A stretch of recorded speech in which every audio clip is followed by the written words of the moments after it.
दोनों हाथ से घुमाना पड़ेगा, काफ़ी भारी है।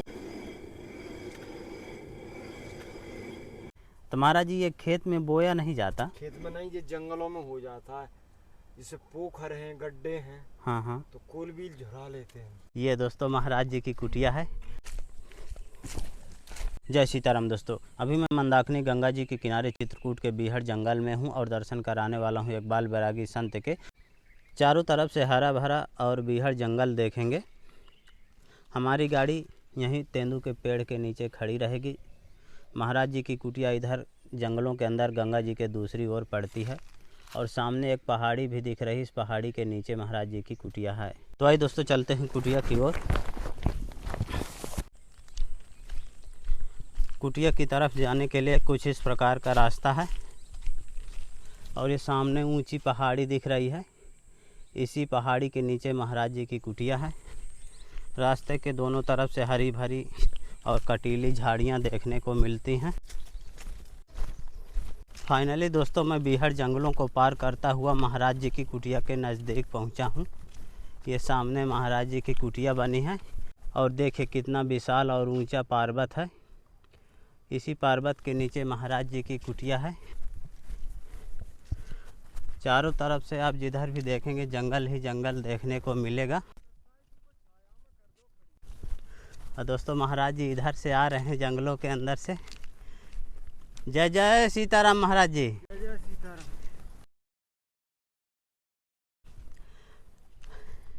महाराज जी कहाँ चले गए थे? पानी लेने गए थे। ये दोस्तों महाराज जी की कुटिया है और महाराज जी अपनी कुटिया बंद करके जल लेने के लिए चले गए थे। और देखिए 2 डब्बा महाराज जी जल लाए हैं। एक ये छोटा सा महाराज जी का डब्बा है और एक दूसरा ये स्टील का डब्बा है और एक ये घड़ा है। इसमें महाराज जी जल डाल देते हैं। और ये दोस्तों महाराज जी की कुटिया देखिए घास फूस और जंगली पत्तों से बनी है। और महाराज जी यहाँ पर देखिए एक जांत भी गाड़े हैं आटा पीसने के लिए।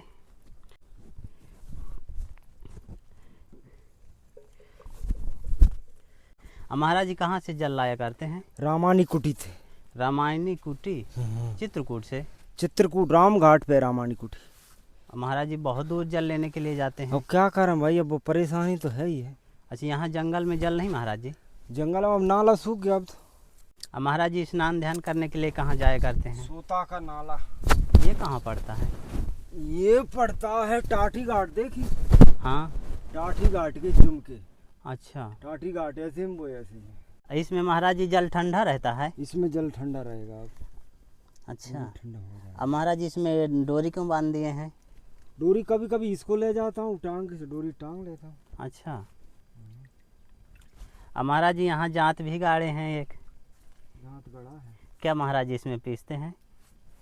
इसमें मैं फलारी पसई के चावल फंस जाता है। दोस्तों देखिए महाराज जी समा के चावल और कुट्टू के चावल यहाँ पर पीस के आटा बनाया करते हैं। अब महाराज जी नीचे से भी पत्थर है इसके? नीचे से पत्थर है। अच्छा वो गड़ा है नीचे। ये महाराज जी की कुटिया का देखिए दरवाज़ा है और जब जाया करते हैं तो ये लाक लगा देते हैं, लेकिन आज महाराज जी की कुटिया में लाक नहीं लगा था।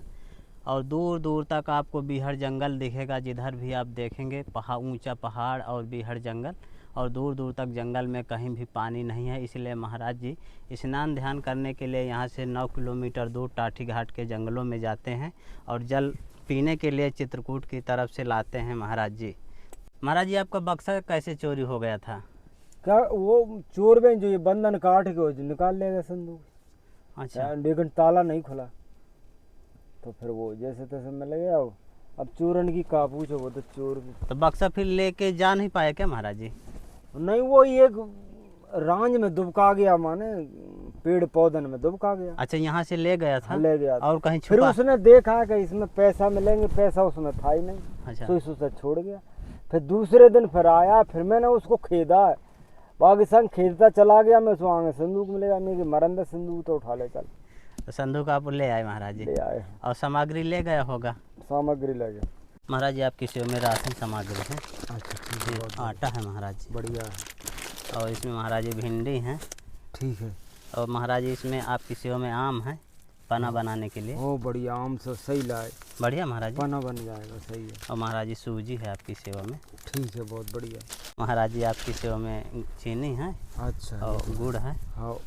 महाराज जी आपकी सेवा में मूंग की दाल है, हम्म, और महाराज जी ठाकुर जी के लिए अगरबत्ती, ठीक है, बढ़िया। और महाराज जी आपकी सेवा में चावल है। ठीक है। महाराज जी आपकी सेवा में ये घी है, ठीक है भाई। और महाराज जी ये सब्जी मसाला आपकी सेवा में, और महाराज जी आपकी सेवा में छोटी सी भेंट। ठीक है भाई।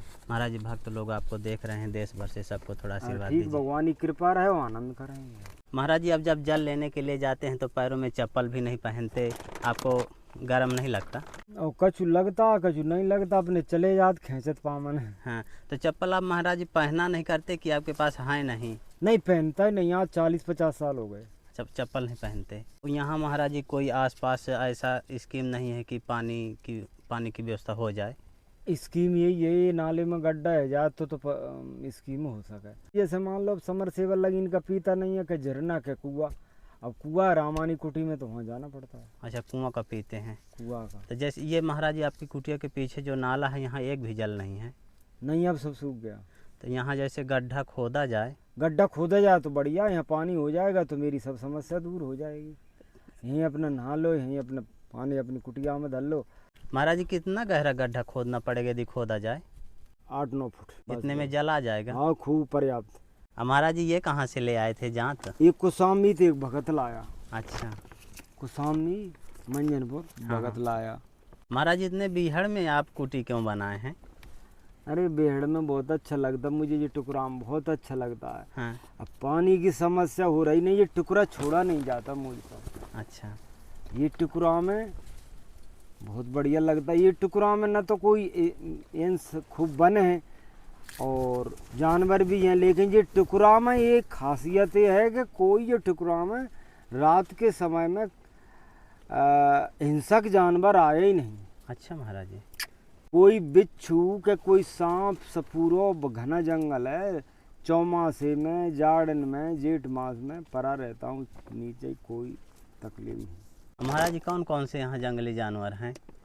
यहाँ जंगल जानवर रीछ है, सावर है, एक बारहसिंगा है, और हिरन फिरन तो हैं खैर। अच्छा, सुअर भी हैं, कभी कभी तेंदुआ भी आ जाता है इधर। हाँ। एक जिराफ कहते हैं वो है, क्रांत है। अच्छा, महाराज जी अभी फल फूल जंगलों से कुछ मिल जाता है? कुछ नहीं मिलता, फल उठा। हाँ। सब वैसे फल होते ही हैं।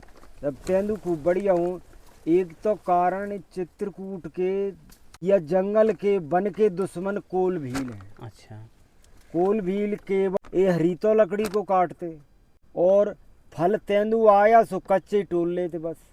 अब कोल भील चित्रकूट को नष्ट कर देंगे, और बाबा जी बड़े बड़े टिकरन को ढा रहे और बड़े बड़े मकान बना रहे, बड़े बड़े आश्रम बना रहे, तो चित्रकूट का विनाश तो हो ही रहा है जी। अरे ऐसी कच्ची कुटिया बना लो और बढ़िया भजन करो, सो तो ना है बिना बड़े बड़े महल अटारी बनाने। सत हरि भजन जगत सब सपना, सब सपने की तरह है। सपने में राजा भिखारी हो जाते और भिखारी राजा बन जाते सपने में। ऐसी सपने की माया काया है, ये सपना है, सपना जैसा संसार है, लेकिन सत्य तो हरि का भजन है और कुछ नहीं। कलयुग केवल नाम अधारा, सुमर सुमर नर उतर है पारा। कलयुग को जो राम नाम गा करके लोगों का कल्याण, कटा है न जीवन केर कलेसा। कलयुग में केवल हरि के भजन बिन जीवन का केर कलेश नहीं मिटेगा। कलयुग राम भजन रामायण दोई, कलयुग तरण उपाय न कोई। कलयुग में राम भजन रामायण, इससे लोगों जीवों का कल्याण हो जाएगा। चित्रकूट के लिए साधक कैसा होना चाहिए? जैसा राम कैसे थे, एक परम कुटी बना करके रहे। अब ये चित्रकूट में रह रहे, ये बिल्डिंग और मठ और धंधे खोल लिए, ये तो चित्रकूट का विनाश और कर दिया इन लोगों ने। नहीं, चित्रकूट तो विशेषता है कि जो चित्रकूट में 12 साल तपले हैं, तो राम ने वो काम करे वो कर देगा। चित्रकूट ही का प्रभाव था कि राम ने रावण मारा और 11,000 वर्ष अयोध्या का राज किया। अंत में विमान आ गया। राम नाम गुण गाय के ही नहीं तरा, राम नाम गो करके गीत जटाऊ प्रहलाद भी, और गौतम तरी ऋष पत्नी नारी। राम नाम गुण गा करके ही तो तर गए वो। राम नाम की महिमा देखो, जल पर पत्थर तैर गए। तो राम नाम की महिमा तो है, श्रेष्ठ राम नाम की महिमा है। चाहे कोई शास्त्र पढ़ो, 6, 7, 18 पुराण, लेकिन सार केवल राम नाम है। राम नाम गुण गाय करके नर भव से पार हो जाएंगे, और केवल नाम में गुणगान है, बस नाम ही श्रेष्ठ है। यही फरसगाट कहते हैं। मुझे बोले महाराज तुम कुटिया हटाओ। मैंने कही ये कच्ची कुटिया क्या ले रही तेरा, ये तो काउ दिन भाई पक्का मकान थोड़ी। बोले महाराज हमको यूँ डर लगता है कि बाबा जी पहले कच्ची बनाते हैं फिर पक्की बना बैठते हैं। कच्ची तो कोई आदि नहीं है, ये बात सही है, लेकिन डर तो। मैंने कही मैं कभी पक्की नहीं बनाता, ना मैं पक्की में रहता, रोज पानी भरवे जाता हूँ। रामानी कुटी के महंत ने कभी ये नहीं कहा देखो तुम कि महाराज तुम जंगल में पड़े तो कुछ हम तुम्हारी मदद करें, वो तुम में आँच दे, तुम में मेहनतन में। ये पत्रकार तो फिर भी सही है कि जंगल में बेचारे आते हैं और सबको ले आते हैं, महात्मा जहाँ जहाँ खोज करके दे रहे। ये निर्मो या खाड़ा पड़ा बाद में हनुमान जी ठाड़े पुजाने के लिए कर राखे। यहाँ 20-30 गाय दूध देती हैं, कभी ये नहीं कहा कि महाराज दूध पी लो। और ये महाराज जी के कपड़े हैं बिस्तर वगैरह वाले। बिल्कुल साधारण तरीके से महाराज जी रहते हैं पत्तों की कुटिया में। देखिए ये महाराज जी का बक्सा है राशन सामग्री रखने का।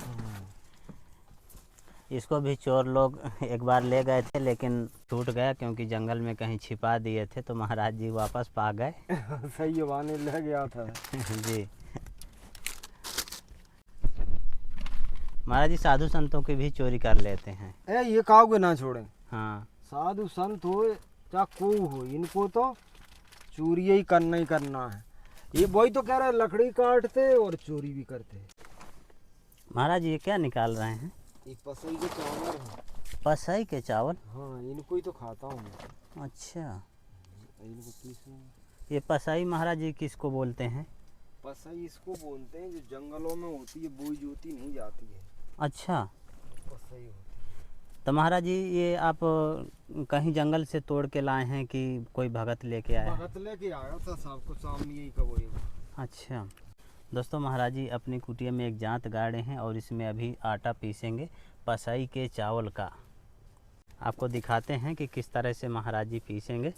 एक बार में महाराज जी कितना चावल डाल देते हैं? इतना डाल दे। अच्छा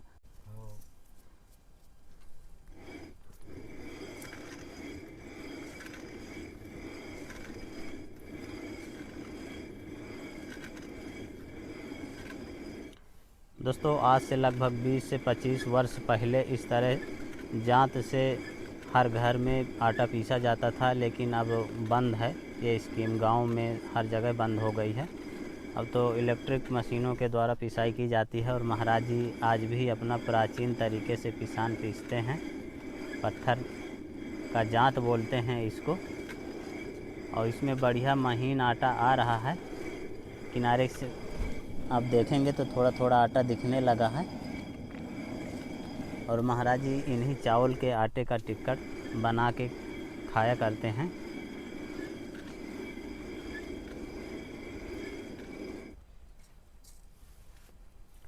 ये पहाड़ी चावल है, जंगलों में होता है, महाराज जी ने बताया। कौ मिल जाए तो इसको ही लाना आपकी बात। अच्छा महाराज जी, तो महाराज जी ये खेत में बोया नहीं जाता? खेत में नहीं, ये जंगलों में हो जाता है।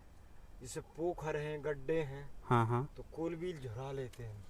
ये फलार के लिए बहुत बढ़िया चीज़ है। अच्छा महाराज जी। फलार में हाँ इसमें कोई खाद वगैरह कुछ भी नहीं रहता। हाँ तो चावल भी पका सकते हैं और पीस के इसका टिक्कड़ भी बना सकते हैं। टिक्कर भी बना जाता है जी। दोस्तों महाराज जी लगभग 250 ग्राम चावल पीसे हैं और महाराज जी को थोड़ा थकान का अनुभव हुआ है।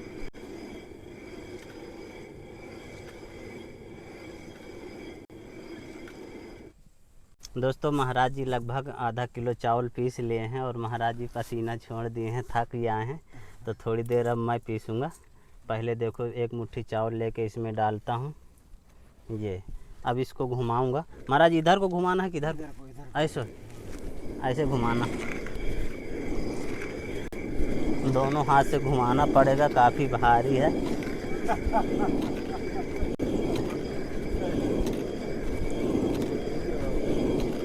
डाल ले। 2 मुट्ठी डाल लेता हूँ। नहीं फिर तो वो मोटा छोड़ देगा। ठीक है फिर। साफ दिन डाल के फिर डाल लो। अच्छा 1 मुट्ठी ही डालना होता महाराज जी। वो इतने का ही डालना, नहीं ज़्यादा डाल लोगे तो वो मोटा। अच्छा, तो फाइनली दोस्तों महाराज जी पिसान पीस ले पसाई के चावल का, और महाराज जी देखिए अब थाली में भर रहे हैं। बिल्कुल सफ़ेद सिंघाड़े जैसा आटा है, महीन पीसे हैं महाराज जी।